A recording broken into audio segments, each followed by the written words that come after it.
আসসালামু আলাইকুম ভিউয়ার্স, বিদ্যা জগতে আপনাদের স্বাগতম জানাচ্ছি।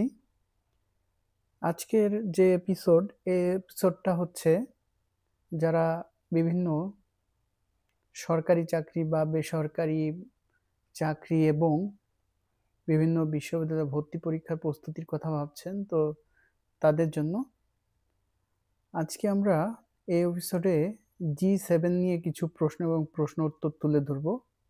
তো আপনারা এই G7 নিয়ে যে প্রশ্ন এবং প্রশ্ন উত্তরগুলো খুব মনোযোগ সহকারে দেখবেন, আপনাদের আশা করি খুব উপকারে আসবে।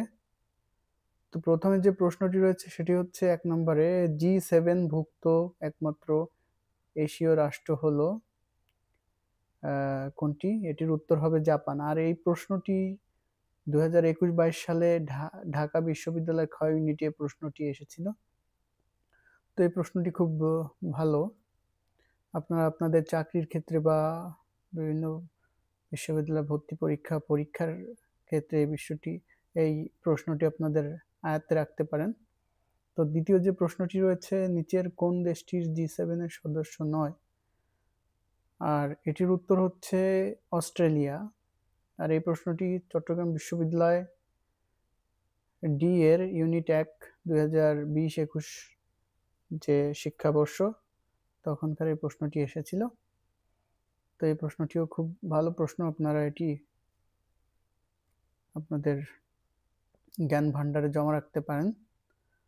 তো নিচে পরবর্তী যে প্রশ্নটি, নিচের কোন দেশটি G7 এর সদস্য নয়? দেখুন এই প্রশ্নটি ৩০তম এবং ২৪তম বিসিএস, ১৫তম বিসিএস, ৩০তম, ২৪তম, ১৫তম বিসিএস এই প্রশ্নটি এসেছিল। নিচের কোন দেশটি G7 এর সদস্য নয়? এটির উত্তর হবে সুইডেন। তো ভিউয়ার্স, এটি খুব ভালো প্রশ্ন, আপনারা এটা খুব মনোযোগ সহকারে শুনে এবং আপনাদের ব্রেনে ধরে রাখবেন আশা করি। তো পরবর্তী যে প্রশ্নটি রয়েছে ৪ নম্বর, G7 এর সদস্য নয় নিচের কোন দেশ? এই একই প্রশ্ন ঘুরিয়ে ফিরিয়ে এইভাবেই আসছে। আর এই প্রশ্নটি এসেছিল সমবায় অধিদপ্তরের পরিদর্শক পদের জন্য ২০২৩ সালে। তো এটির উত্তর হচ্ছে চীন। G7 এর সদস্য নয় নিচের কোন দেশ? এটির উত্তর হচ্ছে চীন।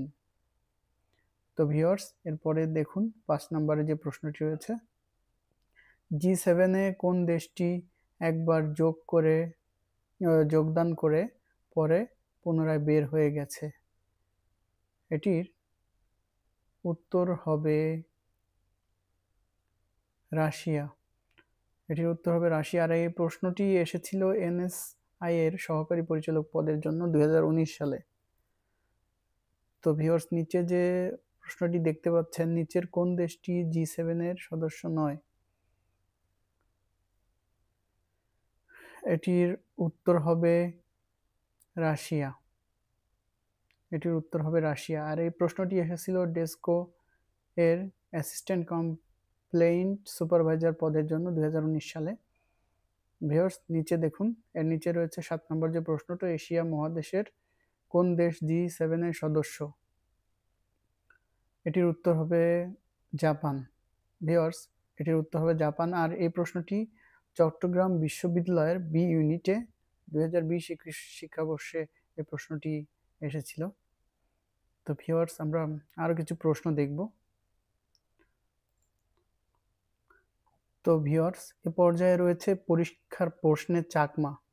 চাকমা যে সম্প্রদায়, এদের নিয়ে যে আমাদের বিভিন্ন চাকরি বা বিভিন্ন বিশ্ববিদ্যালয় ভর্তি, বিসিএস, বিভিন্ন ক্ষেত্রে যে প্রশ্নগুলো এসে থাকে, তো চাকমাদের নিয়ে যে প্রশ্ন সেটি ১ নম্বরে রয়েছে, চাকমা জনগোষ্ঠীর লোক সংখ্যা সর্বাধিক কত?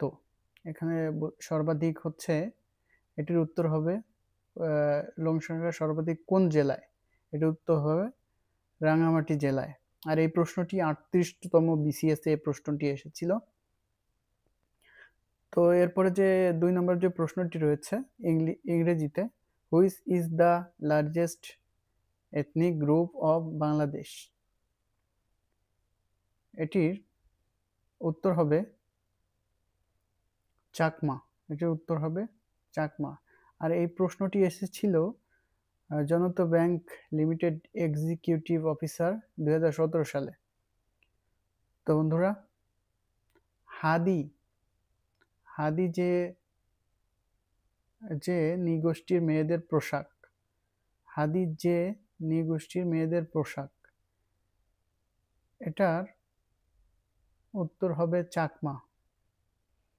এটার উত্তর হবে চাকমা। আর এই প্রশ্নটি এসেছিল রাজশাহী বিশ্ববিদ্যালয় এর ইউনিট এ গ্রুপ 1 2022-23 শিক্ষাবর্ষে।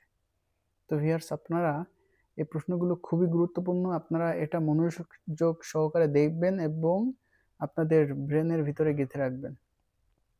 তো ভিউয়ার্স, পরে যে প্রশ্নটি, 4 নম্বর প্রশ্ন, চাকমাদের বর্ষবরণ অনুষ্ঠানকে বলা হয়, এটির উত্তর হচ্ছে বিজু। এটির উত্তর হবে বিজু। আর এই প্রশ্নটি এসেছিল 16তম শিক্ষক নিবন্ধন ও প্রত্যয়ন পরীক্ষা 2019 সালের। তো ভিউয়ার্স, এটাও খুব গুরুত্বপূর্ণ একটি প্রশ্ন। এরপরে রয়েছে 5 নম্বরের যে প্রশ্নটি, চাকমা উপজাতিরা প্রধানত কোন ধর্মাবলম্বী? ভিউয়ার্স, এটির উত্তর হবে বৌদ্ধ ধর্ম। এটির উত্তর হবে বৌদ্ধ ধর্ম। আর এই প্রশ্নটি এসেছিল জাহাঙ্গীরনগর বিশ্ববিদ্যালয়ের C1 ইউনিট 2018-19 শিক্ষাবর্ষে।